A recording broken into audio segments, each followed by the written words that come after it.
अब हम विभूतिपाद में आते हैं। देशबंधश्चित्तस्य धारणा। चित्त को किसी विशेष वस्तु में धारण करके रखने का नाम है धारणा। जब मन शरीर के भीतर या उसके बाहर किसी वस्तु के साथ संलग्न होता है और कुछ समय तक उसी तरह रहता है तो उसे धारणा कहते हैं। तत्र प्रत्ययैकतान्ता ध्यानम। वह वस्तु विषयक ज्ञान निरंतर एक रूप से प्रवाहित होते रहने पर उसे ध्यान कहते हैं। मान लो मन किसी एक विषय को सोचने का प्रयत्न कर रहा है, किसी एक विशेष स्थान में, जैसे मस्तक के ऊपर अथवा हृदय आदि में अपने को पकड़ रखने का प्रयत्न कर रहा है। यदि मन शरीर के केवल उस अंश के द्वारा संवेदनाओं को ग्रहण करने में समर्थ होता है, शरीर के दूसरे भागों के द्वारा नहीं, तो उसका नाम धारणा है। और जब वह अपने को कुछ समय तक उसी अवस्था में रखने में समर्थ होता है तो उसका नाम है ध्यान। तदेवार्थमात्म निर्भासम स्वरूप शून्यमिव समाधि। वही ध्यान जब समस्त बाहरी उपाधियों को छोड़कर अर्थमात्र को ही प्रकाशित करता है तब उसे समाधि कहते हैं। जब ध्यान में वस्तु का रूप या बाहरी भाग परित्यक्त हो जाता है तभी यह समाधि अवस्था आती है। मान लो मैं इस पुस्तक के बारे में ध्यान कर रहा हूं और सोचो मैं उसमें चित्त संयम करने में सफल हो गया। तब केवल बिना किसी रूप में प्रकाशित अर्थ नामक आभ्यंतरिक संवेदनाएं ही मेरे ज्ञान में आने लगती हैं। ध्यान की इस अवस्था को समाधि कहते हैं। नयमेकन संयम। इन तीनों का जब एक साथ अर्थात एक ही वस्तु के संबंध में अभ्यास किया जाता है तब उसे संयम कहते हैं। जब कोई व्यक्ति अपने मन को किसी निर्दिष्ट वस्तु की ओर ले जाकर उस वस्तु में कुछ समय तक के लिए धारण कर सकता है और फिर उसके अंतर्भाग को उसके बाहरी आकार से अलग करके बहुत समय तक रख सकता है, तभी समझना चाहिए कि संयम हुआ।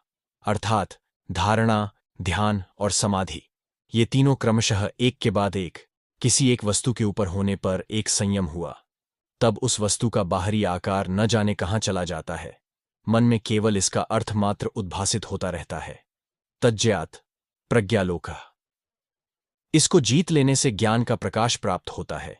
जब कोई मनुष्य इस संयम के साधन में सफल हो जाता है तब सारी शक्तियां उसके हाथ में आ जाती हैं। यह संयम ही योगी के ज्ञान लाभ का प्रधान यंत्र स्वरूप है। ज्ञान के विषय अनंत हैं। वे स्थूल, स्थूलतर, स्थूलतम और सूक्ष्म, सूक्ष्मतर, सूक्ष्मतम आदि नाना विभागों में विभक्त हैं। इस संयम का प्रयोग पहले स्थूल वस्तु पर करना चाहिए और जब स्थूल का ज्ञान प्राप्त होने लगे तब थोड़ा थोड़ा करके सोपान क्रम से सूक्ष्मतर वस्तु पर उसका प्रयोग करना चाहिए। तस्य भूमिषु विनियोग।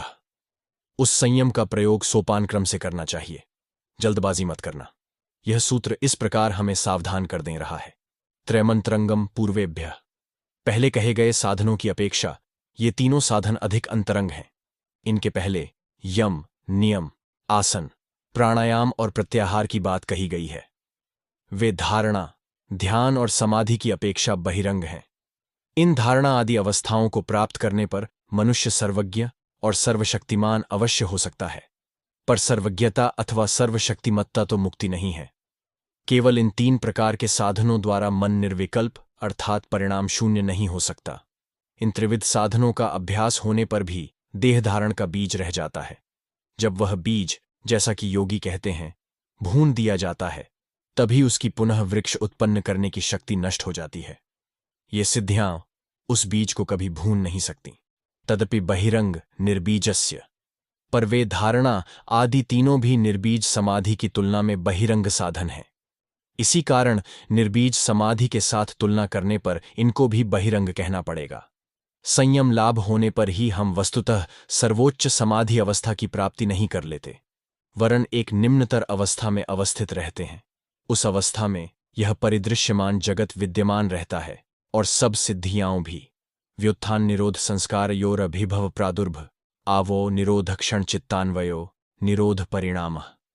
जब व्युत्थान संस्कार अर्थात मन की चंचलता का अभिभव दमन और निरोध संस्कार अर्थात संयम का आविर्भाव हो जाता है, उस समय चित्त निरोध नामक संस्कार के अनुगत होता है तथा उसे निरोध परिणाम कहते हैं। इसका तात्पर्य यह है कि समाधि की पहली अवस्था में मन की समस्त वृत्तियां निरुद्ध अवश्य होती हैं, किंतु संपूर्ण रूप से नहीं, क्योंकि वैसा होने पर तो किसी प्रकार की वृत्ति ही न रह जाती। मान लो मन में एक ऐसी वृत्ति उठी है जो मन को इंद्रिय की ओर ले जा रही है, और योगी उस वृत्ति को संयत करने का प्रयत्न कर रहे हैं। इस अवस्था में उस संयम को भी एक वृत्ति कहना पड़ेगा। एक लहर मानो दूसरी लहर द्वारा रोकी गई है, अतः वह समस्त लहरों की निवृत्ति रूप समाधि नहीं है, क्योंकि वह संयम भी एक लहर है। फिर भी जिस अवस्था में मन में तरंग के बाद तरंग उठती रहती है, उसकी अपेक्षा यह निरंतर समाधि उस उच्चतर समाधि के अधिक समीपवर्ती है। तस्य प्रशांत वाहिता संस्कारात्। अभ्यास के द्वारा इसका प्रवाह स्थिर होता है। प्रतिदिन नियमित रूप से अभ्यास करने पर यह मन के नियत संयम का प्रवाह स्थिर हो जाता है, और तब मन को सदैव एकाग्रशील रहने की क्षमता प्राप्त होती है। सर्वार्थत एकाग्रतयो क्षयोदयो चित्तस्य समाधि परिणामः। सब प्रकार के विषयों का चिंतन करने की वृत्ति का क्षय हो जाना और किसी एक ही ध्येय विषय का चिंतन करने वाली एकाग्रता शक्ति का उदय हो जाना, यह चित्त का समाधि परिणाम है। मन सर्वदा ही नाना प्रकार के विषय ग्रहण कर रहा है, सदैव सब प्रकार की वस्तुओं में जा रहा है। फिर मन की ऐसी भी एक उच्चतर अवस्था है जब वह केवल एक ही वस्तु को ग्रहण करके अन्य सब वस्तुओं को छोड़ दे सकता है। इस एक वस्तु को ग्रहण करने का फल है समाधि। शांतोदितो तुल्य प्रत्ययो चित्तस्य एकाग्रता परिणामः। जब मन शांत और उदित अर्थात अतीत और वर्तमान दोनों अवस्थाओं में ही तुल्य प्रत्यय हो जाता है, अर्थात दोनों को ही एक साथ ग्रहण कर सकता है, तब उसे चित्त का एकाग्रता परिणाम कहते हैं। मन एकाग्र हुआ है, यह कैसे जाना जाए? मन के एकाग्र हो जाने पर समय का कोई ज्ञान न रहेगा। जितना ही समय का ज्ञान जाने लगता है, हम उतने ही एकाग्र होते जाते हैं। हम अपने दैनिक जीवन में भी देखते हैं कि जब हम कोई पुस्तक पढ़ने में तल्लीन रहते हैं, तब समय की ओर हमारा बिल्कुल ध्यान नहीं रहता। जब हम पढ़कर उठते हैं तो अचरज करने लगते हैं कि इतना समय बीत गया। सारा समय मानो एकत्र होकर वर्तमान में एकीभूत हो जाता है। इसीलिए कहा गया है कि अतीत, वर्तमान और भविष्य आकर जितना ही एकीभूत होते जाते हैं, मन उतना ही एकाग्र होता जाता है। एतेन भूतेन्द्रियेषु धर्म लक्षणावस्था परिणामा व्याख्याताः।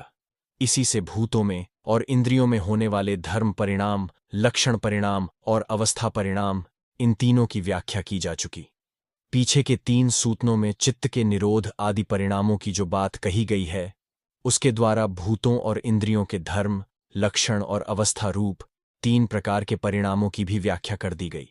मन लगातार वृत्ति के रूप में परिणत हो रहा है, यह मन का धर्म रूप परिणाम है। वह अतीत, वर्तमान और भविष्य इन 3 कालों के भीतर से होकर चल रहा है, यह मन का लक्षण रूप परिणाम है। कभी निरोध संस्कार प्रबल और व्युत्थान संस्कार दुर्बल हो जाता है, तो कभी ठीक इसका उल्टा होता है, यह मन का अवस्था रूप परिणाम है। मन के इन 3 परिणामों के समान भूतों और इंद्रियों के भी त्रिविध परिणाम समझना चाहिए। जैसे सोने का पिंड जब अपना पिंड रूप धर्म छोड़कर कंगन और झुमके में परिणत हो जाता है, तब उसे धर्म परिणाम कहते हैं। जब इसी घटना को हम काल की दृष्टि से देखते हैं, अर्थात उसके वर्तमान, अतीत और भविष्य अवस्था रूप परिणामों को देखते हैं, तब उसे लक्षण परिणाम कहते हैं। फिर उनके नवीनत्व, पुरातनत्व आदि अवस्था रूप परिणामों को अवस्था परिणाम कहते हैं। पहले के सूत्रों में जिन सब समाधियों की बात कही गई है, उनका उद्देश्य यह है कि योगी मन के परिणामों पर इच्छापूर्वक क्षमता प्राप्त कर सके। उससे पूर्वोक्त संयम शक्ति प्राप्त होती है। शांतोदिता व्यपदेश्य धर्मानुपाती धर्मी। शांत अतीत, उदित वर्तमान और अव्यपदेश्य अब तक व्यक्त न हुए धर्म जिसमें अवस्थित हैं, वह धर्मी है। धर्मी उसे कहते हैं जिस पर काल और संस्कार कार्य कर रहे हैं, जिसमें सतत परिणाम हो रहा है और जो हरदम व्यक्त भाव धारण कर रहा है। क्रमान्यत्वम परिणामान्यत्व हेतु। भिन्न भिन्न परिणाम होने का कारण है क्रम की भिन्नता, पूर्वापर पार्थक्य। परिणामत्रय संयमादतीतानागत ज्ञानम। पूर्वोक्त 3 परिणामों में चित्त संयम करने से अतीत और अनागत भविष्य का ज्ञान उत्पन्न होता है। पहले संयम की जो परिभाषा दी गई है, हम उसे न भूलें। जब मन वस्तु के बाहरी भाग को छोड़कर उसके आभ्यंतरिक भावों के साथ अपने को एकरूप करने की उपयुक्त अवस्था में पहुंच जाता है, जब दीर्घ अभ्यास के द्वारा मन केवल उसी की धारणा करके क्षण भर में उस अवस्था में पहुंच जाने की शक्ति प्राप्त कर लेता है, तब उसे संयम कहते हैं। इस अवस्था को प्राप्त करके यदि योगी भूत और भविष्य जानने की इच्छा करें, तो उन्हें केवल संस्कार के परिणामों में संयम का प्रयोग करना होगा। कुछ संस्कार वर्तमान अवस्था में कार्य कर रहे हैं, कुछ का भोग समाप्त हो चुका है और कुछ अभी भी फल प्रदान करने के लिए संचित है। इन सभी में संयम का प्रयोग करके वे भूत और भविष्य सब जान लेते हैं। शब्दार्थ प्रतीयानामितरेतराध्यासात् संकरस्तत् प्रविभाग संयमात् सर्वभूतरोत ज्ञानम। शब्द, अर्थ और प्रत्यय ज्ञान, इनकी आपस में अध्यस हो जाने के कारण जो संकरावस्था हो रही है, उसके विभागों में संयम करने से समस्त प्राणियों की वाणी का ज्ञान हो जाता है। शब्द से उस बाह्य विषय का बोध होता है जो मन में किसी वृत्ति को जागृत कर देता है। अर्थ कहने से वह आंतरिक स्पंदन समझना चाहिए जो इंद्रिय मार्ग के माध्यम से मस्तिष्क में पहुंचता है और बाह्य संवेदना को मन में पहुंचा देता है। ज्ञान कहने से मन की उस प्रतिक्रिया को समझना चाहिए जिससे विषयानुभूति होती है। इन तीनों के मिश्रित होने से ही हमारे इंद्रिय ग्राह्य विषय उत्पन्न होते हैं। मान लो मैंने एक शब्द सुना, पहले बाहर एक कंपन हुआ, तत्पश्चात श्रवणेन्द्रिय द्वारा मन में एक आंतरिक संवेदना पहुंचाई गई, उसके बाद मन ने प्रतिक्रिया की और मैं उस शब्द को जान सका। मैंने यह जो उस शब्द को जाना है वह तीन पदार्थों का मिश्रण है। पहला कंपन, दूसरा संवेदना और तीसरा प्रतिक्रिया। साधारणतः ये तीन व्यापार पृथक नहीं किए जा सकते, पर अभ्यास के द्वारा योगी उनको पृथक कर सकते हैं। जब मनुष्य इनको अलग करने की शक्ति प्राप्त कर लेता है, तब वह फिर जिस किसी शब्द में संयम का प्रयोग करे, वह उसी क्षण उस अर्थ को समझ सकता है जिसको प्रकाशित करने के लिए वह शब्द उच्चारित हुआ है। फिर वह शब्द चाहे मनुष्य द्वारा किया गया हो, चाहे अन्य किसी प्राणी द्वारा। संस्कार साक्षात्करणात् पूर्व जाति ज्ञानम। संस्कारों को प्रत्यक्ष कर लेने से पूर्व जन्म का ज्ञान हो जाता है। हम जो कुछ अनुभव करते हैं वह समस्त हमारे चित्त में तरंग के रूप में आया करता है। वह फिर चित्तरूपी सरोवर की तली में चला जाता है और क्रमशः सूक्ष्म से सूक्ष्मतर होता जाता है। वह बिल्कुल नष्ट नहीं हो जाता, वह वहां जाकर अत्यंत सूक्ष्म भाव से रहता है। यदि हम उस तरंग को फिर से ऊपर ला सकें तो वही स्मृति कहलाती है। अतएव योगी यदि मन के इन सब पूर्व संस्कारों में संयम कर सके तो वे पूर्व जन्म की बातें स्मरण करना आरंभ कर देंगे। प्रत्यस्य परचित्त ज्ञानम। दूसरे के शरीर में जो चिह्न हैं उनमें संयम करने से उस व्यक्ति के मन का ज्ञान हो जाता है। प्रत्येक व्यक्ति के शरीर में कुछ विशिष्ट चिह्न रहते हैं जिनके द्वारा उसको दूसरे व्यक्तियों से पृथक करके पहचाना जाता है। जब योगी किसी मनुष्य के इन विशेष चिह्नों में संयम करते हैं तब वे उस मनुष्य के मन का स्वभाव जान लेते हैं। न च तत्सालंबनम तस्या विषयीभूतत्वात्। किंतु उस चित्त का अवलंबन क्या है यह वे नहीं जान सकते, क्योंकि वह उनके संयम का विषय नहीं है। ऊपर के सूत्र में शरीर के चिह्नों में संयम की जो बात कही गई है उसके द्वारा उस व्यक्ति के मन में उस समय क्या चल रहा है यह नहीं जाना जा सकता। उसको जानने के लिए तो 2 बार संयम करने की आवश्यकता होगी, पहले शरीर के लक्षणों में और उसके बाद मन में। तब योगी उस व्यक्ति के मन के समस्त भाव जान सकेंगे। कायरूप संयमात् तद्गाह्य शक्ति स्तंभे चक्षु प्रकाशासंयोगेंतर्धानम। शरीर के रूप में संयम कर लेने से जब उस रूप को अनुभव करने की शक्ति रोक ली जाती है तब आंख की प्रकाश शक्ति के साथ उसका संयोग न रहने के कारण योगी अंतर्धान हो जाते हैं। मान लो कोई योगी इस कमरे में खड़े हैं, वे आपात दृष्टि से सबके सामने से अंतर्धान हो सकते हैं। वे वास्तव में अंतर्धान हो जाते हों सो बात नहीं, पर हां कोई उन्हें देख न सकेगा, बस इतना ही। शरीर का रूप और शरीर इन दोनों को मानो वे अलग अलग कर डालते हैं। जब योगी ऐसी एकाग्रता शक्ति प्राप्त कर लेते हैं कि वे वस्तु के रूप और उस वस्तु को एक दूसरे से अलग कर डालते हैं, तभी इस प्रकार की अंतर्धान शक्ति उन्हें प्राप्त होती है।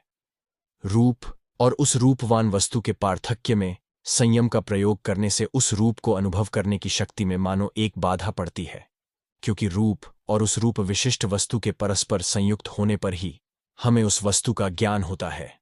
एतेन शब्दाद्यंतर्धान मुक्तम। इसके द्वारा ही शब्द आदि के अंतर्धान होने की, अर्थात शब्द आदि को दूसरों को इंद्रिय गोचर न होने देने की भी व्याख्या कर दी गई।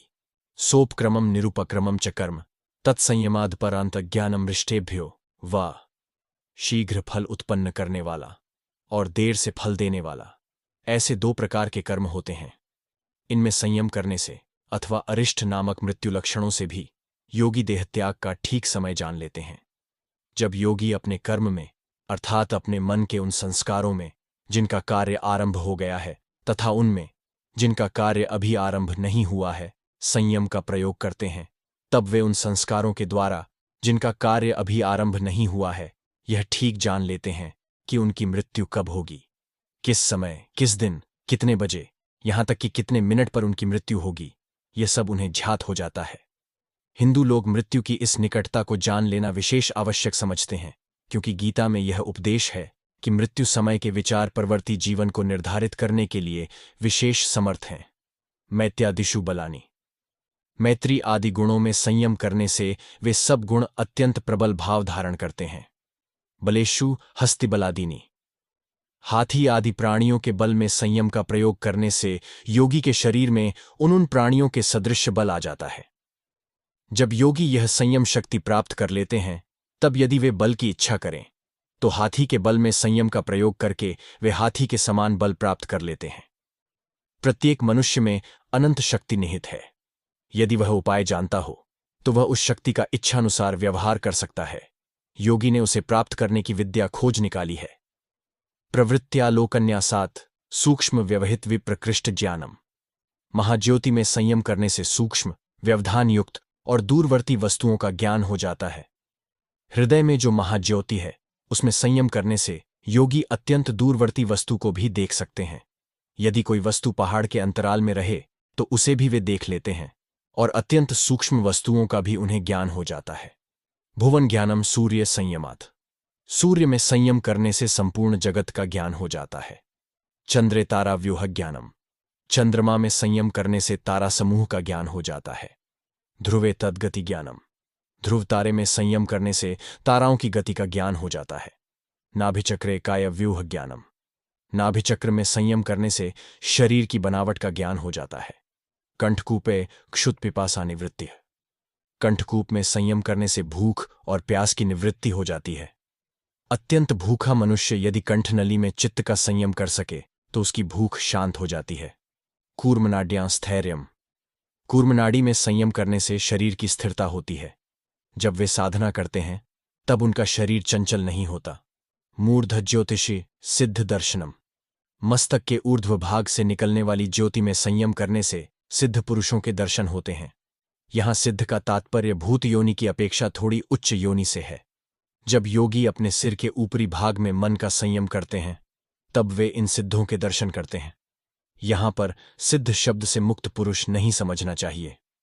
प्रातिभाद्वा सर्वम अथवा प्रातिभ ज्ञान उत्पन्न होने से समस्त ज्ञान प्राप्त हो जाता है।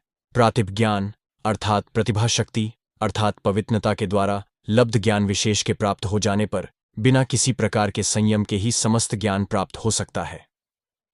जब मनुष्य उच्च प्रतिभा शक्ति प्राप्त कर लेता है तब उसे इस महान आलोक की प्राप्ति हो जाती है। उसके ज्ञान से समस्त प्रकाशित हो जाता है। बिना किसी प्रकार का संयम किए ही उसे आप समस्त ज्ञान प्राप्त हो जाता है। हृदय चित्त संवित, हृदय में संयम करने से मनोविषयक ज्ञान प्राप्त हो जाता है।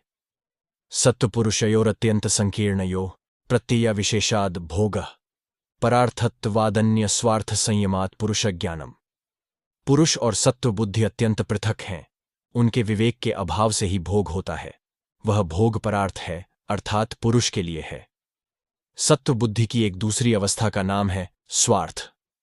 उसमें संयम करने से पुरुष का ज्ञान होता है। पुरुष और बुद्धि वास्तव में सर्वथा भिन्न है। ऐसा होने पर भी पुरुष बुद्धि में प्रतिबिंबित होकर उसके साथ अपने को अभिन्न समझता है और उसी से अपने को सुखी या दुखी अनुभव करता रहता है। बुद्धि की इस अवस्था को परार्थ कहते हैं क्योंकि उसके सारे भोग अपने लिए नहीं वरन पुरुष के लिए होते हैं। इसके सिवा बुद्धि की और एक अवस्था है, उसका नाम है स्वार्थ। जब बुद्धि सत्व प्रधान होकर अत्यंत निर्मल हो जाती है और उसमें पुरुष विशेष रूप से प्रतिबिंबित होता है तब वह बुद्धि अंतर्मुखी होकर केवल पुरुष का अवलंबन करती है। इस स्वार्थ में संयम करने से पुरुष का ज्ञान होता है। केवल पुरुष का अवलंबन करने वाली बुद्धि में संयम करने को कहने का तात्पर्य यह है कि शुद्ध पुरुष ज्ञाता होने के कारण कभी ज्ञान का विषय नहीं बन सकता। ततः प्रातिभश्रावण वेदना दर्शास्वाद वार्ता जायन्ते, उससे प्रातिभ ज्ञान और अलौकिक श्रवण, स्पर्श, दर्शन, स्वाद एवं वार्ता घ्राण ये 6 सिद्धियां प्रकट होती हैं। ते समाधावुपसर्गा व्युत्थाने सिद्धयः। ये 6 सिद्धियां समाधि में उपसर्ग विघ्न हैं, पर व्युत्थान संसार अवस्था में सिद्धि स्वरूप हैं। योगी जानते हैं कि संसार के सभी भोग पुरुष और मन के संयोग द्वारा होते हैं। यदि वे इस सत्य में कि आत्मा और प्रकृति एक दूसरे से पृथक वस्तु है चित्त का संयम कर सके, तो उन्हें पुरुष का ज्ञान प्राप्त हो जाता है। उससे विवेक ज्ञान उदित होता है। जब वे इस विवेक को प्राप्त कर लेते हैं, तब उन्हें प्रातिभ ज्ञान अर्थात अत्यंत उच्च कोटि का दिव्य आलोक प्राप्त होता है।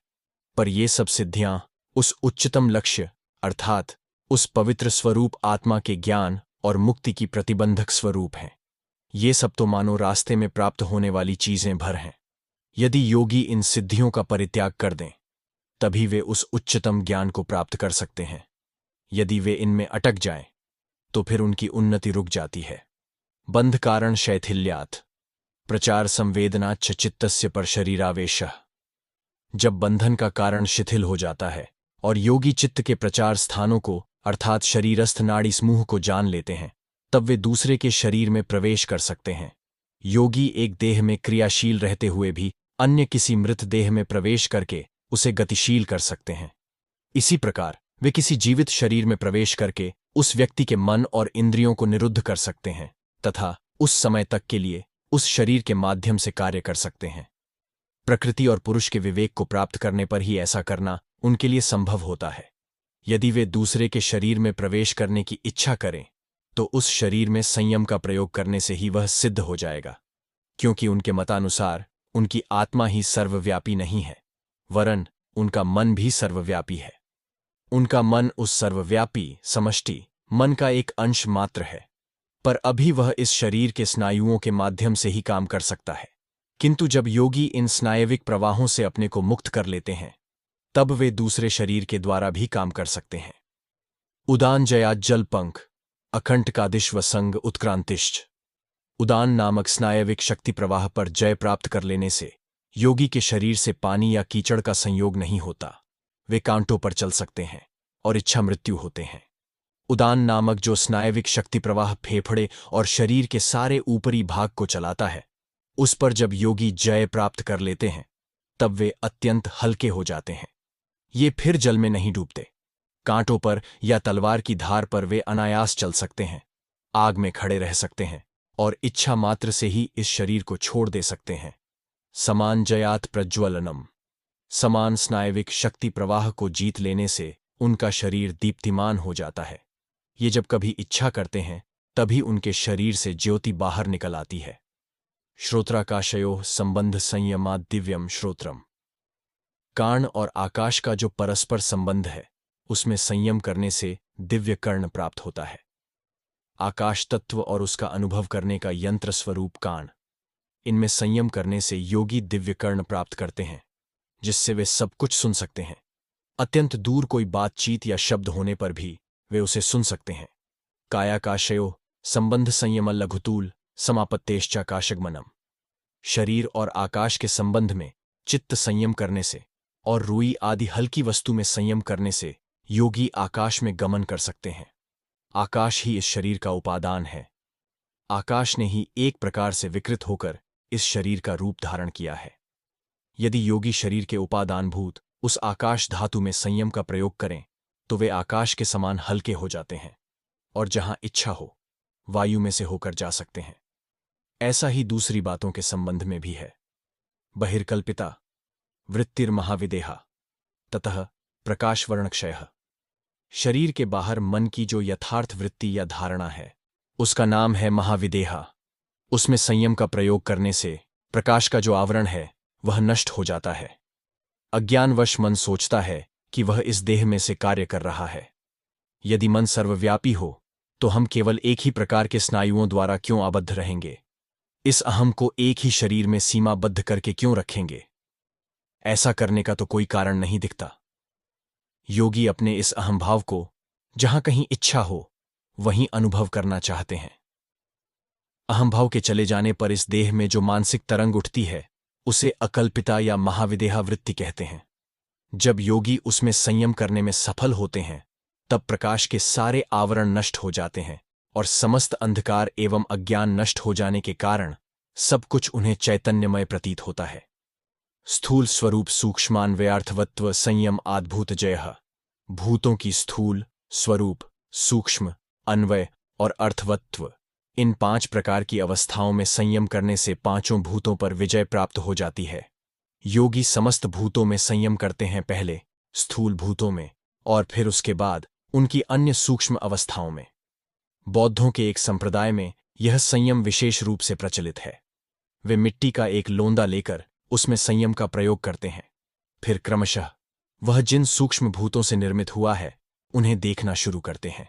जब वे उसकी समस्त सूक्ष्म अवस्थाओं के बारे में जान लेते हैं, तब वे उस भूत पर विजय प्राप्त कर लेते हैं। ऐसा ही अन्य सब भूतों के बारे में भी समझना चाहिए। योगी उन सभी पर जय प्राप्त कर सकते हैं। ततोनिमादिप्रा दुर्भाव काय संपत्त धर्मानभिघातश। उससे अणिमा आदि सिद्धियों का आविर्भाव होता है, काय संपत्ति की प्राप्ति होती है और सारे शारीरिक धर्मों से बाधा नहीं होती।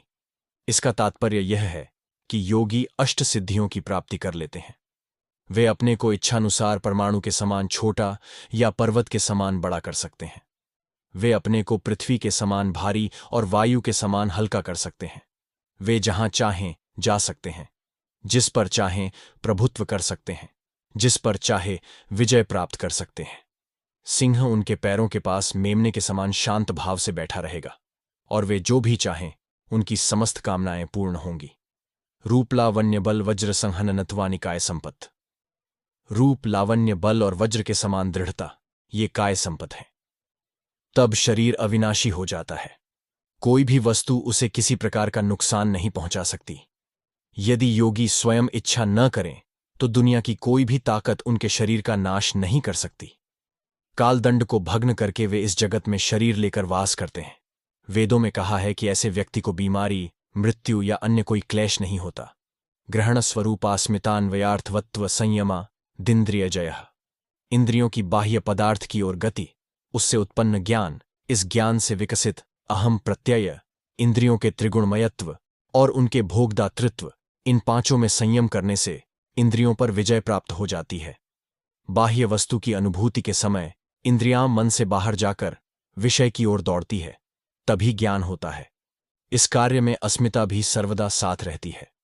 जब योगी उनमें तथा अन्य दोनों में भी क्रमशः संयम का प्रयोग करते हैं, तब वे इंद्रियों पर जय प्राप्त कर लेते हैं। जो कोई वस्तु तुम देखते या अनुभव करते हो, जैसे एक पुस्तक, उसे लेकर उसमें संयम का प्रयोग करो। उसके बाद पुस्तक के रूप में जो ज्ञान है उसमें, फिर जिस अहंभाव के द्वारा उस पुस्तक का दर्शन होता है उसमें संयम करो। इस अभ्यास से समस्त इंद्रियां विजित हो जाती हैं। ततो मनोजवित्वम विकर्ण भाव प्रधान जयश्च। उस इंद्रिय जय से शरीर को मन के सदृश गति, शरीर के बिना भी विषयों का अनुभव करने की शक्ति और प्रकृति पर विजय, ये तीनों सिद्धियां प्राप्त होती हैं।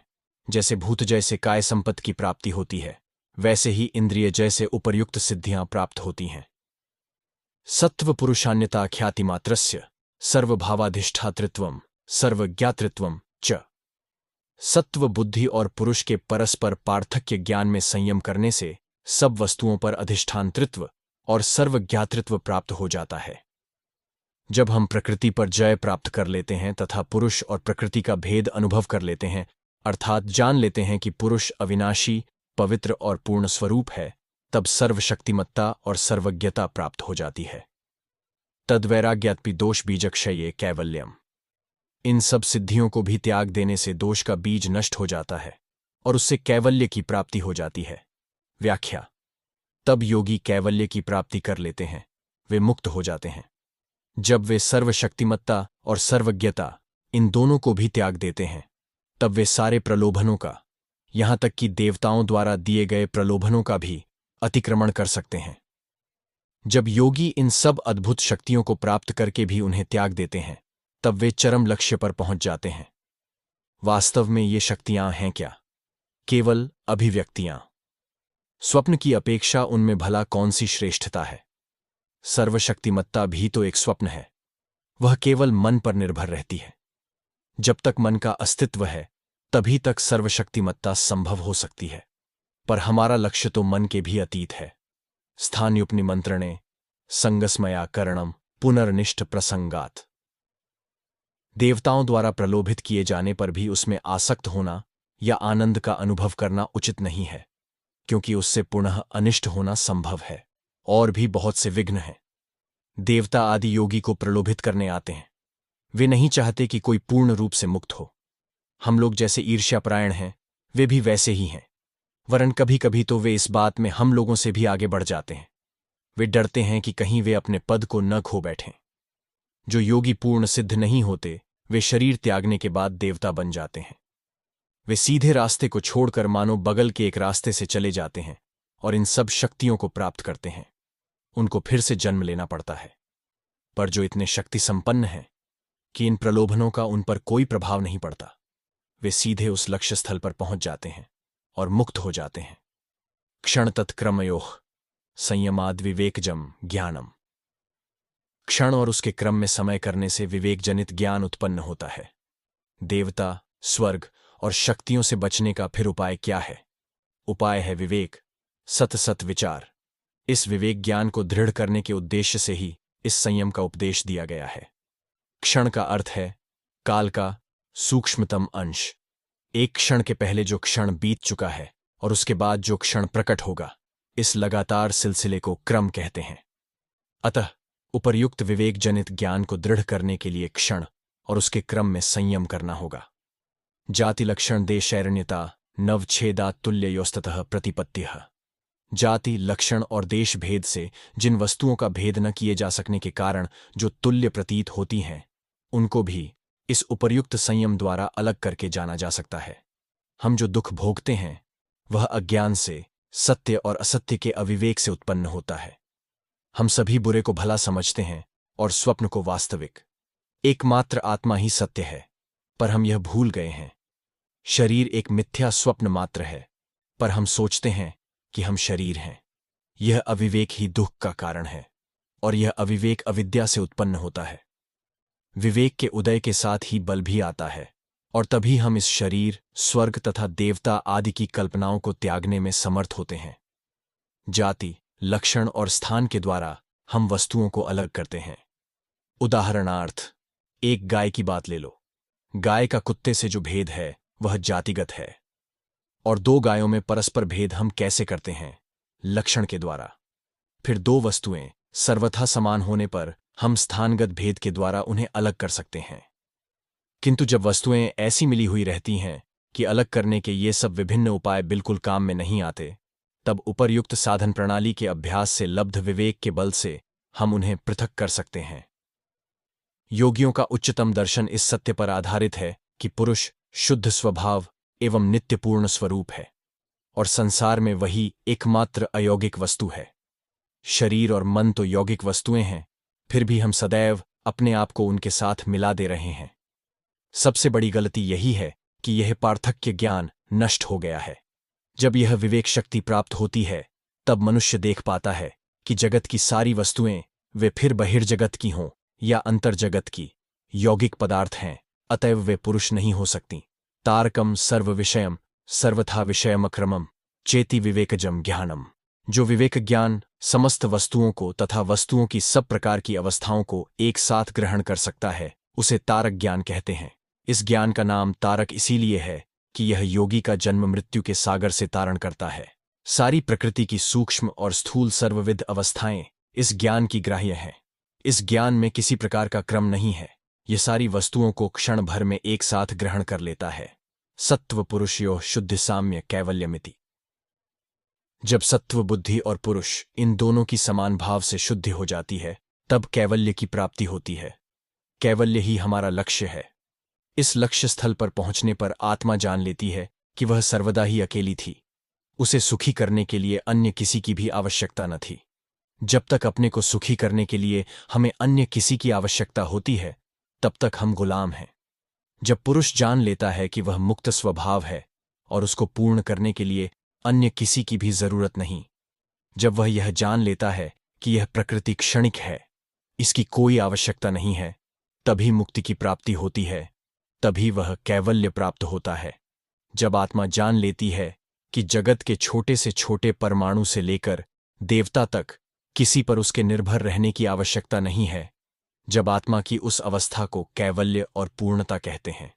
जब शुद्धि और अशुद्धि दोनों से मिला हुआ सत्व अर्थात बुद्धि पुरुष के समान शुद्ध हो जाती है, तब यह कैवल्य प्राप्त हो जाता है। तब वह बुद्धि केवल निर्गुण पवित्र स्वरूप पुरुष को प्रतिबिंबित करती है। जन्मौषधि मंत्र तपः समाधिजाः सिद्धयः। सिद्धियां जन्म, औषधि, मंत्र, तपस्या और समाधि से प्राप्त होती हैं। कभी कभी मनुष्य पूर्व जन्म में प्राप्त सिद्धियों या शक्तियों को लेकर जन्म ग्रहण करता है। इस बार वह मानो उनके फलों का भोग करने के लिए ही जन्म लेता है। सांख्य दर्शन के महान जनक कपिल के बारे में कहा जाता है कि वे जन्म से ही सिद्ध थे। सिद्ध शब्द का अर्थ है जो कृत कार्य हो चुके हैं। योगी दावा करते हैं कि रसायन विद्या अर्थात औषधि आदि के द्वारा ये सब शक्तियां प्राप्त हो सकती हैं। तुम सभी जानते हो कि रसायन विद्या का प्रारंभ आल्केमी के रूप में हुआ। मनुष्य पारसमणि, संजीवनी, अमृत आदि का अन्वेषण करते थे। भारत में रासायन नामक एक संप्रदाय था। उसका यह मत था कि सूक्ष्म तत्व, प्रियता, ज्ञान, आध्यात्मिकता, धर्म ये सब सत्य अच्छे अवश्य हैं, पर शरीर ही वह यंत्र है जिससे इन्हें प्राप्त किया जा सकता है। यदि बीच बीच में शरीर भग्न अर्थात मृत्युग्रस्त होता रहे तो उससे उस चरम लक्ष्य पर पहुंचने में काफी अधिक समय लग जाएगा। मान लो कोई मनुष्य योगाभ्यास करने का या आध्यात्मिक होने का इच्छुक है। अधिक उन्नति करने के पहले ही मान लो उसकी मृत्यु हो गई। तब उसने और एक देह लेकर फिर से साधना करना शुरू किया। कुछ समय बाद फिर उसकी मृत्यु हो गई। इस प्रकार बारंबार मरने और जन्म लेने से तो उसका काफी समय नष्ट हो गया। अब यदि शरीर को इतना सबल और निर्दोष बनाया जा सके कि उसके जन्म और मृत्यु बिल्कुल बंद हो जाए, तो आध्यात्मिक उन्नति के लिए उतना ही अधिक समय मिल सकेगा। इसीलिए ये रासायन संप्रदाय वाले कहते हैं कि पहले शरीर को सबल बनाओ। उनका दावा है कि शरीर को अमर बनाया जा सकता है। उनका अभिप्राय यह है कि यदि मन ही शरीर का गठन करने वाला हो और यदि यह सत्य हो कि प्रत्येक व्यक्ति का मन उस अनंत शक्ति के प्रकाश का एक एक विशेष मार्ग मात्र है, तो ऐसे प्रत्येक मार्ग के लिए बाहर से इच्छानुसार शक्ति संग्रह करने की कोई निर्दिष्ट सीमा नहीं हो सकती। अतः हम सदा के लिए इस शरीर को क्यों न अक्षुण्ण रख सकेंगे। हम जितने शरीर धारण करते हैं उन सब का गठन हमें ही करना पड़ता है। ज्यों ही इस शरीर का पतन होगा त्यों ही फिर से हमें एक और शरीर गढ़ना पड़ेगा। जब हम में यह शक्ति है तो इस शरीर से बाहर न जाकर हम यही और अभी यह गठन कार्य क्यों न कर सकेंगे। यह मत पूर्ण रूप से सत्य है। यदि यह संभव हो कि हम मृत्यु के पश्चात भी जीवित रहकर अपना शरीर पुनः गढ़ लें, तो फिर शरीर का पूरा ध्वंस किए बिना उसे केवल क्रमशः परिवर्तित करते हुए इसी जन्म में शरीर तैयार करना हमारे लिए क्यों असंभव होगा। उनका यह भी विश्वास था कि पारा और गंधक में बड़ी अद्भुत शक्ति निहित है। इन द्रव्यों से एक विशेष तौर से बनी हुई चीजों द्वारा मनुष्य जितने दिन इच्छा हो शरीर को अक्षुण्ण बनाए रख सकता है। दूसरे कुछ लोगों का विश्वास था कि कुछ विशिष्ट औषधियों के सेवन से आकाशगमन आदि सिद्धियां प्राप्त हो सकती हैं। आजकल की आश्चर्यजनक औषधियों का अधिकांश, विशेषतः औषधि में धातु का व्यवहार, हमने रासायन संप्रदाय वालों से पाया है। योगियों के कोई कोई संप्रदाय कहते हैं कि हमारे बहुतेरे प्रधान गुरुगण अभी भी अपनी पुरानी देहों में विद्यमान हैं। योग के बारे में जिनका प्रामाण्य अकाट्य है वे पतंजलि इसे अस्वीकार नहीं करते। मंत्र शक्ति, मंत्र का अर्थ है कुछ पवित्र शब्द जिनका निर्दिष्ट नियम से उच्चारण करने पर ये अद्भुत शक्तियां प्राप्त होती हैं। हम दिन रात ऐसी अद्भुत घटनाओं के बीच रह रहे हैं कि हमें उनका कोई महत्व नहीं मालूम पड़ता। हम उन्हें साधारण समझते हैं। मनुष्य की शक्ति की, शब्द की शक्ति की और मन की शक्ति की कोई निर्दिष्ट सीमा नहीं है। तपस्या, तुम देखोगे कि यह तप प्रत्येक धर्म में है। धर्म के इन सब अंगों के साधन में हिंदू सबसे बढ़े चढ़े हैं। तुम ऐसे अनेक लोग पाओगे जो सारे जीवन भर अपना हाथ ऊपर उठाए रखते हैं, यहां तक कि अंत में उनके हाथ सूखकर नष्ट हो जाते हैं। बहुत से लोग दिन रात खड़े ही रहते हैं और अंत में उनके पैर फूल जाते हैं। वे इतने कड़े हो जाते हैं कि फिर मोड़े नहीं जा सकते। सारे जीवन भर उन्हें खड़ा ही रहना पड़ता है। मैंने एक समय ऊपर हाथ उठाए हुए एक व्यक्ति को देखा था। मैंने उससे पूछा, जब तुम पहले इसका अभ्यास करते थे तब तुम्हें कैसा लगता था? उसने कहा। पहले पहल भयानक पीड़ा मालूम होती थी, इतनी कि मुझे नदी में जाकर पानी में डूबे रहना पड़ता था। उससे कुछ समय के लिए पीड़ा थोड़ी कम मालूम होती थी। 1 महीने बाद फिर कोई विशेष कष्ट नहीं हुआ। इस प्रकार के अभ्यास से सिद्धियां प्राप्त होती हैं। समाधि, यही यथार्थ योग है, यही इस शास्त्र का मुख्य विषय है और यही सिद्धि का प्रधान साधन है। पहले जिन सब के बारे में कहा गया है वे गौण साधन मात्र हैं, उनके द्वारा वह परमपद प्राप्त नहीं होता। समाधि के द्वारा हम मानसिक, नैतिक या आध्यात्मिक जो कुछ चाहें सब प्राप्त कर सकते हैं। जात्यंतर परिणाम प्रकृत्या पुरात्। जात्यंतर परिणाम, एक जाति से दूसरी जाति में परिवर्तन प्रकृति के पूर्ण होने से होता है। पतंजलि ने कहा है कि ये शक्तियां जन्म से प्राप्त होती हैं, कभी कभी वे औषधि विशेष से भी प्राप्त होती हैं, फिर तपस्या से भी उन्हें पाया जा सकता है। उन्होंने यह भी स्वीकार किया है कि इस शरीर को जब तक इच्छा हो रखा जा सकता है। अभी वे यह बता रहे हैं कि शरीर के एक जाति से दूसरी जाति में परिणत होने का क्या कारण है। वे कहते हैं कि यह प्रकृति के पूर्ण होने से होता है। अगले सूत्र में वे इसकी व्याख्या करते हैं। निमित्तम प्रयोजकम प्रकृतिनाम वर्ण भेदस्तु ततः क्षेत्रिकवत्। सत और असत कर्म प्रकृति के परिणाम परिवर्तन के प्रत्यक्ष कारण नहीं है, वरन वे उसकी बाधाओं को दूर कर देने वाले निमित्त मात्र हैं। जैसे किसान जब पानी के बहने में रुकावट डालने वाली मेड़ को तोड़ देता है तो पानी अपने स्वभाव से ही बह जाता है। जब कोई किसान खेत में पानी सींचने की इच्छा करता है तो उसे अन्य किसी जगह से पानी लाने की आवश्यकता नहीं होती। खेत के समीपवर्ती जलाशय में पानी संचित है, बीच में बांध रहने के कारण पानी खेत में नहीं आ पा रहा है। किसान उस बांध को खोल भर देता है और बस पानी गुरुत्वाकर्षण के नियमानुसार अपने आप खेत में बह आता है। इसी प्रकार सभी व्यक्तियों में सब प्रकार की उन्नति और शक्ति पहले से ही निहित है। पूर्णता ही मनुष्य का स्वभाव है, केवल उसके द्वार बंद हैं, वह अपना यथार्थ रास्ता नहीं पा रही है।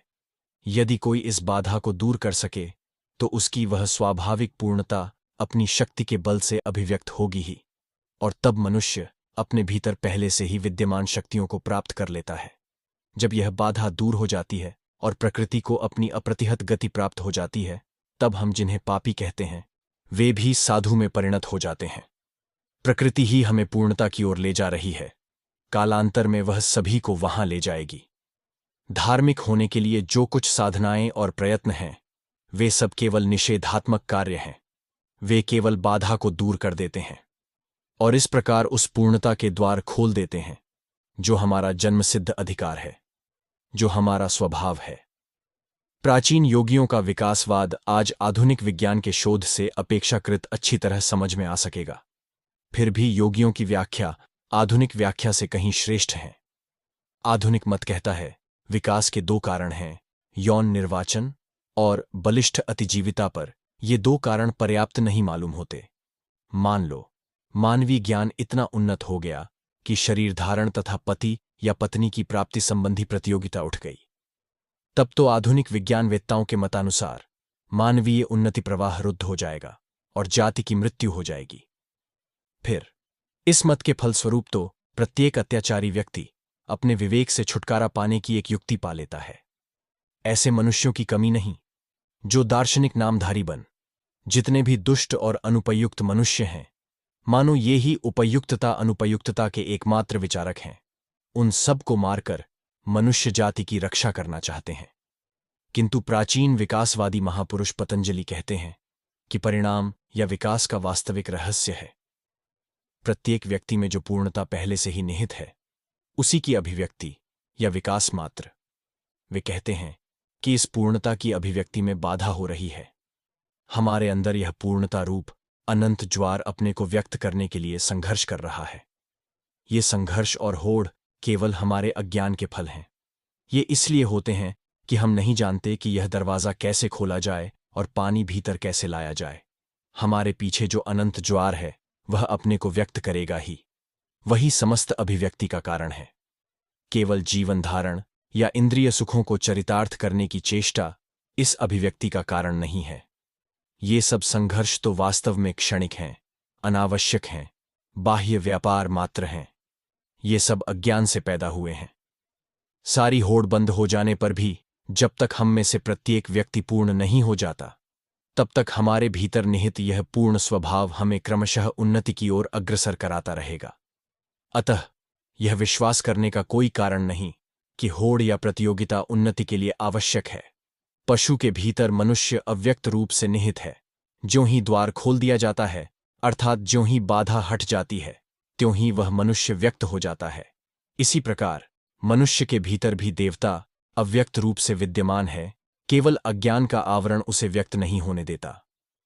जब ज्ञान इस आवरण को चीर डालता है, तब भीतर का वह देवता व्यक्त हो जाता है। निर्माण चित्तान्यस्मिता मातनाथ। बनाए हुए चित्त केवल अस्मिता अहंतत्व से बने होते हैं। कर्मवाद का तात्पर्य यह है कि हमें अपने भले बुरे कर्मों का फल भोगना ही पड़ता है, और सारे दर्शन शास्त्रों का एकमात्र उद्देश्य यह है कि मनुष्य अपनी महिमा को जान ले। सभी शास्त्र मनुष्य की, आत्मा की महिमा की घोषणा कर रहे हैं, फिर उसके साथ कर्मवाद का भी प्रचार कर रहे हैं। शुभ कर्मों का शुभ फल और अशुभ कर्मों का अशुभ फल होता है। यदि शुभ और अशुभ कर्म आत्मा पर प्रभाव डाल सकते हों, तो फिर आत्मा तो कुछ भी नहीं रही। वास्तव में अशुभ कर्म तो पुरुष के अपने स्वरूप की अभिव्यक्ति में बाधा भर डालते हैं, और शुभ कर्म उन बाधाओं को दूर कर देते हैं। तभी पुरुष की महिमा प्रकट होती है। स्वयं पुरुष में कभी परिवर्तन नहीं होता। तुम चाहे जो करो, तुम्हारी महिमा को, तुम्हारे अपने स्वरूप को कुछ भी नष्ट नहीं कर सकता, क्योंकि कोई भी वस्तु आत्मा पर प्रभाव नहीं डाल सकती। उससे आत्मा पर मानो एक आवरण भर पड़ जाता है, जिससे आत्मा की पूर्णता ढक जाती है। योगी जल्दी जल्दी कर्म का क्षय कर डालने के लिए कायव्यूह शरीर समूह का सृजन करते हैं।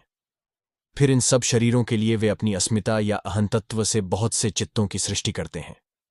इन निर्मित चित्तों को मूल चित्त से उनका भेद स्पष्ट करने के लिए निर्माण चित्त कहते हैं। प्रवृत्ति भेदे प्रयोजकम चित्तमेकम नेकेशाम। यद्यपि इन विभिन्न बनाए हुए चित्तों के कार्य विभिन्न प्रकार के हैं, तो भी वह एक आदि मूल चित्त ही उन सबका नियंता है। ये अलग अलग चित्त जो अलग अलग देहों में कार्य करते हैं, निर्माण चित्त कहलाते हैं, और इन निर्मित शरीरों को निर्माण देह कहते हैं। भूत और मन मानो दो अनंत भांडार के समान हैं। योगी होने पर ही तुम उन पर अधिकार प्राप्त करने का रहस्य जान सकोगे। तुम्हें तो वह सदैव विदित था, पर तुम उसे भूल भर गए थे। तुम जब योगी हो जाओगे, तो वह फिर से तुम्हारी स्मृति में आ जाएगा। तब तुम उसे लेकर जो इच्छा हो वही कर सकोगे। जिस उपादान से इस बृहत ब्रह्मांड की उत्पत्ति होती है, यह निर्माण चित्त भी उसी उपादान से निर्मित होता है। मन और भूत आपस में एक दूसरे से बिल्कुल भिन्न पदार्थ नहीं हैं, वे तो एक ही पदार्थ की दो विभिन्न अवस्थाएं मात्र हैं। अस्मिता ही वह उपादान, वह सूक्ष्म वस्तु है, जिससे योगी के ये निर्माण चित्त और निर्माण देह तैयार होते हैं। अतएव योगी जब प्रकृति की इन शक्तियों का रहस्य जान लेते हैं, तब वे अस्मिता नामक पदार्थ से जितनी इच्छा हो उतने मन और शरीर निर्माण कर सकते हैं। तत्र ध्यानजमनाशयम। उन विभिन्न चित्तों में से जो चित्त समाधि द्वारा उत्पन्न होता है, वह वासना शून्य होता है। विभिन्न व्यक्तियों में हम जो विभिन्न प्रकार के मन देखते हैं, उनमें वही मन सबसे ऊंचा है, जिसे समाधि अवस्था प्राप्त हुई है। जो व्यक्ति औषधि, मंत्र या तपस्या के बल से कुछ शक्तियां प्राप्त कर लेता है, उसकी वासनाएं बनी ही रहती हैं। पर जो व्यक्ति योग के द्वारा समाधि प्राप्त कर लेता है, केवल वही समस्त वासनाओं से मुक्त होता है। कर्मा शुक्ला कृष्णम योगिनस्त्रिविध मित्रेशाम। योगियों के कर्म शुक्ल भी नहीं और कृष्ण भी नहीं, पर दूसरों के कर्म तीन प्रकार के होते हैं: शुक्ल, कृष्ण और मिश्र।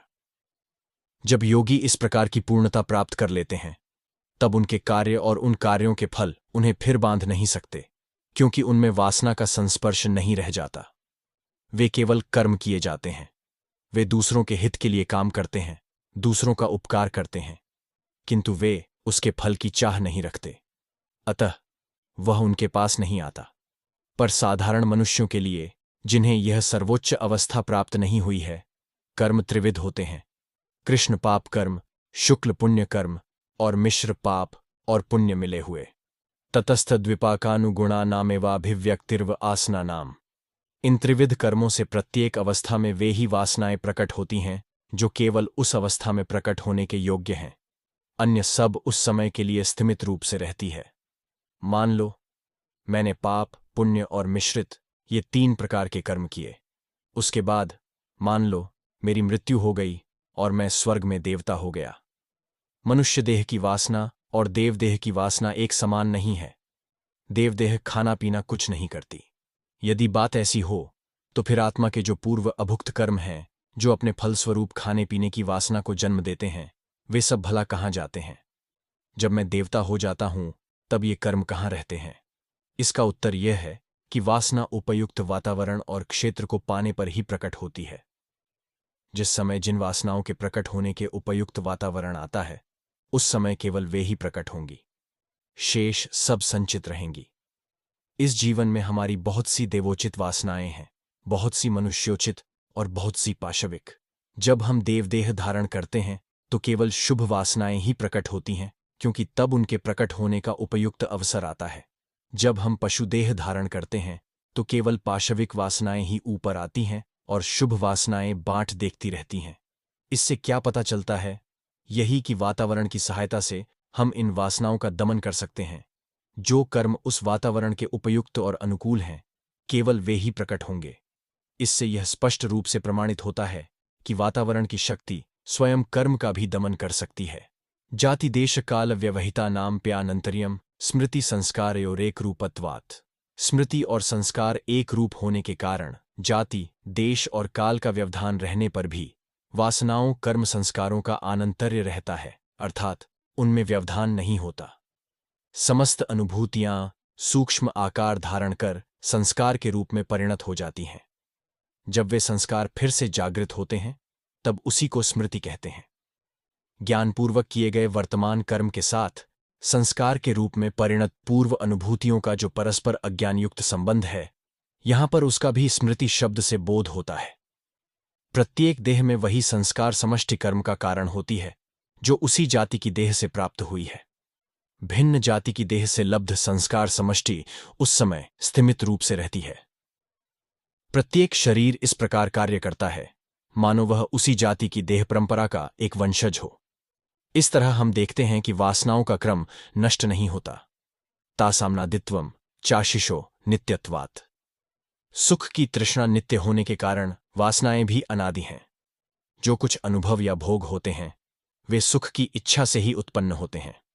भोग का कोई आदि नहीं है, क्योंकि प्रत्येक नया भोग पहले किए हुए भोग से उत्पन्न प्रकृति या संस्कार पर आधारित रहता है। अतएव वासना अनादि है। हेतु फलाश्रयालंबनय संगृहीतत्वादेशां भावे तदभाव। हेतु, फल, आश्रय और शब्दादि विषय, इनसे वासनाओं का संग्रह होता है। इसलिए इन चारों का अभाव होने से उन वासनाओं का भी अभाव हो जाता है। वासनाएं कार्य कारण सूत्र से ग्रथित हैं। मन में कोई वासना उदित होने पर वह अपना फल उत्पन्न किए बिना नष्ट नहीं होती। फिर चित्त समस्त पूर्व वासनाओं, कर्म, संस्कारों का आश्रय है, एक बड़ा भांडार स्वरूप है। ये वासनाएं संस्कार के रूप में संचित रहती हैं। जब तक उनका कार्य समाप्त नहीं हो जाता, तब तक वे नष्ट नहीं होती। फिर जब तक इंद्रियां बाहरी विषयों को ग्रहण करती रहेंगी, तब तक नई नई वासनाएं भी उठती रहेंगी। यदि वासना के हेतु, फल, आश्रय और विषय नष्ट कर दिए जा सकें, तभी उसका समूल विनाश हो सकता है। अतीतानागतम स्वरूपतोस्त्यद्वभेदात् धर्माणाम। वस्तु के धर्म विभिन्न रूप धारण कर सब कुछ हुए हैं, इसीलिए अतीत और अनागत भविष्य स्वरूपतः विद्यमान है। तात्पर्य यह है कि असत से सत की उत्पत्ति नहीं होती। अतीत और अनागत यद्यपि व्यक्त रूप से नहीं रहते, फिर भी वे सूक्ष्म अवस्था में रहते हैं। ते व्यक्त सूक्ष्म गुणात्मानः। वे धर्म कभी व्यक्त अवस्था में रहते हैं, फिर कभी सूक्ष्म अवस्था में चले जाते हैं, और गुण ही उनकी आत्मा अर्थात स्वरूप है। गुण का तात्पर्य है सत्व, रज और तम, ये 3 पदार्थ। उनकी स्थूल अवस्था ही यह परिदृश्यमान जगत है। भूत और भविष्य इन 3 गुणों की अभिव्यक्ति की विभिन्न प्रणाली से उत्पन्न होते हैं। परिणाम एकत्वाद वस्तु तत्वम। परिणाम में एकत्व रहने के कारण वस्तु वास्तव में एक है। यद्यपि वस्तुएं 3 हैं, अर्थात सत्व, रज और तम, फिर भी उनके परिणामों में एक पारस्परिक संबंध रहने के कारण सभी वस्तुओं में एकत्व है, ऐसा समझना चाहिए। वस्तु साम्य चित्त भेदात्तयोर विभक्तः पंथा। वस्तु के एक होने पर भी चित्त भिन्न भिन्न होने के कारण विभिन्न प्रकार की वासनाएं और अनुभूतियां होती हैं। तात्पर्य यह कि मन से स्वतंत्र बाह्य जगत का अस्तित्व है। यहां पर बौद्धों के विज्ञानवाद का खंडन किया जा रहा है। चूंकि भिन्न भिन्न लोग एक ही वस्तु को विभिन्न रूप से देखते हैं, इसलिए वह किसी व्यक्ति विशेष की कल्पना मात्र नहीं हो सकती। तदुपरागापेक्षित्वा चित्तस्य वस्तु ध्याता ध्यातम। चित्त में वस्तु के प्रतिबिंब पड़ने की अपेक्षा रहने के कारण वस्तु कभी ध्यात और कभी अज्ञात होती है। सदा ध्याताश्चित्त वृत्तयस्तत् प्रभो पुरुषस्य परिणामित्वात्। चित्त वृत्तियां सदा ध्यात रहती हैं, क्योंकि उस चित्त का स्वामी पुरुष अपरिणामी है। अब तक जिस सिद्धांत की बात कही गई है, उसका सारांश यह है कि जगत मनोमय और भौतिक इन दो प्रकार का है। ये मनोमय और भौतिक जगत सतत परिवर्तनशील हैं। यह पुस्तक क्या है? यह नित्य परिवर्तनशील कुछ परमाणुओं की समष्टि मात्र है। कुछ परमाणु बाहर जा रहे हैं और कुछ भीतर आ रहे हैं। यह बस एक भंवर के समान है। पर प्रश्न यह है कि ऐसा होने पर फिर एकत्व बोध कैसे हो रहा है? यह पुस्तक सर्वदा एक ही रूप में कैसे दिखती है? कारण यह है कि ये सब परिणाम लयबद्ध नियमित रूप से हो रहे हैं। वे मेरे मन में लयबद्ध रूप से अनुभव प्रवाह भेज रहे हैं, और यद्यपि उनके विभिन्न अंश सतत परिवर्तनशील हैं, तो भी वे ही एकत्र होकर एक अविच्छिन्न चित्र का ज्ञान उत्पन्न कर रहे हैं। मन स्वयं सतत परिवर्तनशील है। मन और शरीर मानो विभिन्न मात्रा में गतिशील एक ही पदार्थ के दो स्तर मात्र हैं। तुलना में एक धीमी और दूसरी द्रुततर होने के कारण हम उन दोनों गतियों को सहज ही पृथक कर सकते हैं। जैसे एक रेल चल रही है और एक गाड़ी उसके पास से जा रही है। कुछ परिमाण में इन दोनों की ही गतियां निर्णीत हो सकती हैं, किंतु तो भी दूसरे एक पदार्थ की आवश्यकता है। एक निश्चल वस्तु रहने पर ही गति का अनुभव किया जा सकता है, पर जहां दो तीन वस्तुएं विभिन्न मात्रा में गतिशील हैं, वहां हमें पहले सबसे जोर से चलने वाली वस्तु का अनुभव होता है और फिर उससे धीरे चलने वाली वस्तुओं का। अब प्रश्न यह है कि मन कैसे अनुभव करे? वह तो हमेशा गतिशील है। अतः दूसरी एक वस्तु का रहना आवश्यक है जो अपेक्षाकृत धीमे रूप से गतिशील हो। उसके बाद उसकी अपेक्षा धीमी गतिशील वस्तु चाहिए, फिर उसकी भी अपेक्षा धीमी। इस प्रकार चलते चलते तो इसका कहीं अंत न होगा। अतएव युक्ति हमें किसी एक स्थान में रुक जाने के लिए बाध्य करती है। किसी अपरिवर्तनशील वस्तु को जानकर हमें इस अनंत श्रृंखला की समाप्ति करनी ही पड़ेगी। इस कभी समाप्त न होने वाली गति श्रृंखला के पीछे अपरिणामी, असंग, शुद्ध स्वरूप पुरुष विद्यमान है। जिस प्रकार मैजिक लैंटर्न से आलोक की किरणें आकर सफेद कपड़े पर प्रतिबिंबित हो, उस पर सैकड़ों चित्र उत्पन्न करती हैं, पर किसी तरह उसे कलंकित नहीं कर पाती, ठीक उसी प्रकार विषयानुभूति से उत्पन्न संस्कार पुरुष में प्रतिबिंबित मात्र होते हैं, न तत्स्वाभासम दृश्यत्वात्। चित्त दृश्य होने के कारण स्वप्रकाश नहीं है। प्रकृति में सर्वत्र महाशक्ति की अभिव्यक्ति देखी जाती है, किंतु वह स्वप्रकाश नहीं है, स्वभाव से चैतन्य स्वरूप नहीं है। केवल पुरुष ही स्वप्रकाश है। उसके प्रकाश से ही प्रत्येक वस्तु उद्भासित हो रही है। उसी की शक्ति समस्त जड़ पदार्थ और शक्ति के माध्यम से प्रकाशित हो रही है। एक समये चोभयानवधारणम। एक ही समय में दो वस्तुओं को समझ न सकने के कारण चित्त स्वप्रकाश नहीं है। यदि चित्त स्वप्रकाश होता तो वह एक साथ ही अपना तथा अपने विषय का अनुभव कर पाता, किंतु ऐसा नहीं होता। चित्त जब किसी विषय वस्तु में तल्लीन रहता है तो यह अपने संबंध में कुछ चिंतन नहीं कर सकता। अतः मन स्वप्रकाश नहीं है, केवल पुरुष ही स्वप्रकाश है। चित्तांतरदृश्य बुद्धि बुद्धिर्ति प्रसंगः स्मृति संक अर्श्य। एक चित्त को दूसरे चित्त का दृश्य मान लेने पर वह दूसरा चित्त फिर तीसरे चित्त का दृश्य होगा। इस प्रकार अनवस्था प्राप्त होगी और स्मृति का भी सम्मिश्रण हो जाएगा। व्याख्या: मान लो एक दूसरा चित्त है जो इस पहले चित्त का अनुभव करता है, तब तो एक ऐसे तीसरे चित्त की आवश्यकता होगी जो उस दूसरे चित्त का अनुभव करे। अतएव इस प्रकार इसका कहीं अंत न होगा। इससे स्मृति की भी गड़बड़ी उपस्थित हो जाएगी, क्योंकि तब स्मृति का कोई निर्दिष्ट भंडार नहीं रह जाएगा। चितेर प्रतिसंक्रमायास्तदाकारापत्तो स्वबुद्धि संवेदनम। चित्त पुरुष अपरिणामी है। चित्त जब उसका आकार धारण करता है तब वह ज्ञानमय हो जाता है। ज्ञान पुरुष का गुण नहीं है। यह हमें स्पष्ट रूप से समझा देने के लिए पतंजलि ने यह बात कही है। चित्त जब पुरुष के पास आता है तब पुरुष मानो उसमें प्रतिबिंबित होता है और उस समय के लिए चित्त ज्ञानवान हो जाता है। तब ऐसा प्रतीत होता है मानो वही स्वयं पुरुष है। दृष्ट दृश्योप्रक्तम चित्तम सर्वार्थम। चित्त जब दृष्टा और दृश्य इन दोनों से रंग जाता है तब वह सब कुछ समझने में समर्थ होता है। एक ओर दृश्य अर्थात बाह्य जगत चित्त में प्रतिबिंबित हो रहा है और दूसरी ओर दृष्टा अर्थात पुरुष उसमें प्रतिबिंबित हो रहा है। इसी से उसमें सब प्रकार के ज्ञान को प्राप्त करने की शक्ति आती है। तदसंख्येय वासनाभिश्चित्रम परार्थम संहत्यकारित्वात्। वह चित्त असंख्य वासनाओं से चित्रित होने पर भी दूसरे अर्थात पुरुष के लिए है, क्योंकि यह संहत्यकारी संयुक्त होकर कार्य करने वाला है। यह चित्त नाना प्रकार के पदार्थों की समष्टि स्वरूप है, अतः वह अपने लिए काम नहीं कर सकता। इस संसार में जितने संहत या मिश्र पदार्थ हैं, सभी का प्रयोजन किसी अन्य वस्तु से है, ऐसी किसी तीसरी वस्तु से, जिसके लिए वे पदार्थ इस तरह से संहत या मिश्रित हुए हैं।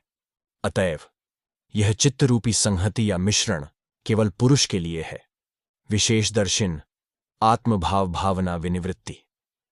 विशेषदर्शी अर्थात विवेकी पुरुष के चित्त में आत्मभाव नहीं रह जाता। विवेक बल से योगी जान लेते हैं कि पुरुष चित्त नहीं है। तदा विवेक निम्न कैवल्य प्रागभाव चित्तम।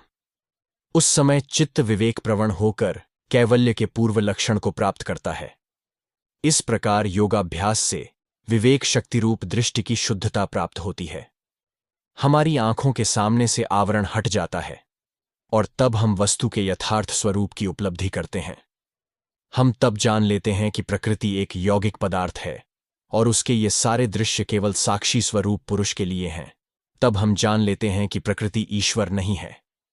इस प्रकृति की सारी संहति, सारे संयोग केवल हमारे हृदय सिंहासन में विराजमान राजा पुरुष को यह सब दृश्य दिखाने के लिए हैं। जब दीर्घ काल तक अभ्यास के फलस्वरूप विवेक का उदय होता है, तब भय चला जाता है और कैवल्य की प्राप्ति हो जाती है। तच्छिद्रेषु प्रत्ययान्तराणि संस्कारेभ्यः। उसके विघ्न स्वरूप बीच बीच में जो विचार उत्पन्न होते हैं, वे संस्कारों से आते हैं। हमें सुखी करने के लिए कोई बाहरी वस्तु आवश्यक है, ऐसा विश्वास पैदा करने वाले जो सब भाव हम में उठते हैं, वे सिद्धिलाभ में बाधक हैं। पुरुष स्वभाव से सुख स्वरूप और आनंद स्वरूप है, पर यह ज्ञान पूर्व संस्कारों से ढका हुआ है। इन सब संस्कारों का क्षय होना आवश्यक है। हान्मेषा क्लेशवदुक्तम। जिन उपायों से क्लेशों के नाश की बात कही गई है, इन संस्कारों को भी ठीक उन्हीं उपायों से नष्ट करना होगा। प्रसंख्यानेप्य कुसीदस्य सर्वथा विवेक ख्यातेर धर्म मेघ समाधि। तत्वों के विवेक ज्ञान से उत्पन्न ऐश्वर्य में भी जिनका वैराग्य हो जाता है, उनका विवेक ज्ञान सर्वथा प्रकाशमान रहने के कारण उन्हें धर्म मेघ समाधि प्राप्त हो जाती है। जब योगी इस विवेक ज्ञान को प्राप्त कर लेते हैं, तब उनके पास पूर्व अध्याय में बतलाई गई सिद्धियां आती हैं। पर सच्चे योगी इन सब का परित्याग कर देते हैं। उनके पास धर्म मेघ नामक एक विशेष प्रकार का ज्ञान, एक विशेष प्रकार का आलोक आता है। इतिहास ने संसार के जिन सब महान धर्माचार्यों का वर्णन किया है, उन सभी को यह धर्म मेघ समाधि हुई थी। उन्होंने ज्ञान का मूल स्रोत अपने भीतर ही पाया था। सत्य उनके निकट अत्यंत स्पष्ट रूप से प्रकाशित हुआ था। पूर्वोक्त सिद्धियों की असारता को छोड़ देने के कारण शांति, समता और पूर्ण पवित्रता उनका स्वभाव ही बन गई थी, तथा क्लेश कर्म निवृत्ति। उस धर्म मेघ समाधि से क्लेश और कर्मों का सर्वथा नाश हो जाता है। जब यह धर्म मेघ समाधि होती है, तब पतन की आशंका फिर नहीं रह जाती। तब योगी को कुछ भी नीचे नहीं खींच सकता। तब उनके लिए न कोई बुराई रह जाती है, न कोई कष्ट। तथा सर्वावरण मलापेतस्य ज्ञानस्यानन्त्याज्येयमल्पम। उस समय ज्ञान सब प्रकार के आवरण और अशुद्ध से रहित होने के कारण अनंत हो जाता है, अतः ज्ञेय अल्प हो जाता है। ज्ञान तो भीतर में ही है, केवल उसका आवरण चला जाता है। किसी बौद्ध शास्त्र ने बुद्ध, यह एक अवस्था का सूचक है, शब्द की परिभाषा दी है, अनंत आकाश के समान अनंत ज्ञान। ईसा इस अवस्था की प्राप्ति कर क्राइस्ट हो गए थे। तुम सभी उस अवस्था की प्राप्ति करोगे, तब ज्ञान अनंत हो जाएगा, अतः ज्ञेय अल्प हो जाएगा। तब यह सारा जगत अपनी सब प्रकार की ज्ञेय वस्तुओं के साथ पुरुष के समक्ष शून्य रूप से प्रतिभासित होगा। साधारण मनुष्य अपने को अत्यंत क्षुद्र समझता है, क्योंकि उसको ज्ञेय वस्तु अनंत प्रतीत होती है। ततः कृतार्थानाम परिणाम क्रम समाप्तिर्गुणानाम। जब गुणों का काम समाप्त हो जाता है तब गुणों के जो विभिन्न परिणाम हैं वे भी समाप्त हो जाते हैं। तब गुणों के ये सब विभिन्न परिणाम एक जाति से उनकी दूसरी जाति में परिणत होना बिल्कुल समाप्त हो जाते हैं। क्षण प्रतियोगी परिणाम अपरांत निर्माह्य क्रमः। जो परिणाम प्रत्येक क्षण से संबंधित हैं और जो दूसरे छोर में अर्थात एक परिणाम परंपरा के अंत में समझ में आते हैं वे क्रम हैं। पतंजलि ने यहां क्रम शब्द की परिभाषा दी है। क्रम शब्द से उन परिणामों का बोध होता है जो प्रत्येक क्षण से संबंधित हैं। मैं सोच रहा हूं इसमें कितने क्षण चले गए। इस प्रत्येक क्षण के साथ भाव का परिवर्तन होता है, पर मैं उन सब परिणामों को एक श्रेणी के अंत में ही अर्थात एक परिणाम परंपरा के बाद ही समझ सकता हूं। इसे क्रम कहते हैं। किंतु जो मन सर्वव्यापी हो गया है उसके लिए फिर क्रम नहीं रह जाता। उसके लिए सब कुछ वर्तमान हो गया है। उसके लिए केवल वर्तमान ही रहता है। भूत और भविष्य उसके ज्ञान से बिल्कुल चले जाते हैं। तब वह मन काल पर विजय प्राप्त कर लेता है और उसके पास समस्त ज्ञान एक क्षण में आकर उपस्थित हो जाता है। उसके पास सब कुछ विद्युत की झलक के समान झट से प्रकाशित हो जाता है। पुरुषार्थ शून्यानाम गुणानाम प्रतिप्रसव कैवल्यम स्वरूप प्रतिष्ठा व चितिशत्तिरिति। गुणों से जब पुरुष का कोई प्रयोजन नहीं रहता तब प्रतिलोम क्रम से गुणों के लय होने को कैवल्य कहते हैं, अथवा यूं कहिए कि दृष्टा चित्त शक्ति का अपने स्वरूप में प्रतिष्ठित हो जाना कैवल्य है। प्रकृति का काम समाप्त हो गया। हमारी परम कल्याणमयी धात्री प्रकृति ने इच्छापूर्वक जिस निस्वार्थ कार्य का भार अपने कंधों पर लिया था वह समाप्त हो गया। उसने मानो आत्मविस्मृत जीवात्मा का हाथ पकड़कर उसे धीरे धीरे संसार के समस्त भोगों का अनुभव कराया, अपनी समस्त अभिव्यक्ति दिखाई, सारे विकार दिखाए, और इस प्रकार वह उसे विभिन्न शरीरों में से ले जाते हुए क्रमशः उच्च से उच्चतर अवस्था में उठाती गई। अंत में आत्मा ने अपनी खोई हुई महिमा फिर से प्राप्त कर ली। अपना स्वरूप फिर से उसके मानस में उदित हो गया। तब वह करुणामयी जननी जिस रास्ते से आई थी उसी रास्ते से वापस चली गई और उन लोगों को रास्ता दिखाने में प्रवृत्त हो गई जो इस जीवन के पथ चिह्न विहीन मरुभूमि में अपना पथ खो बैठे हैं। वह अनादि अनंत काल से इस प्रकार काम करती चली आ रही है। बस इसी प्रकार सुख और दुख, भले और बुरे के माध्यम से होते हुए जीवात्माओं की अनंत नदी सिद्ध और आत्म साक्षात्कार रूप समुद्र की ओर प्रवाहित हो रही है। जिन्होंने अपने स्वरूप का अनुभव कर लिया है उनकी जय हो। वे हम सबको आशीर्वाद दें।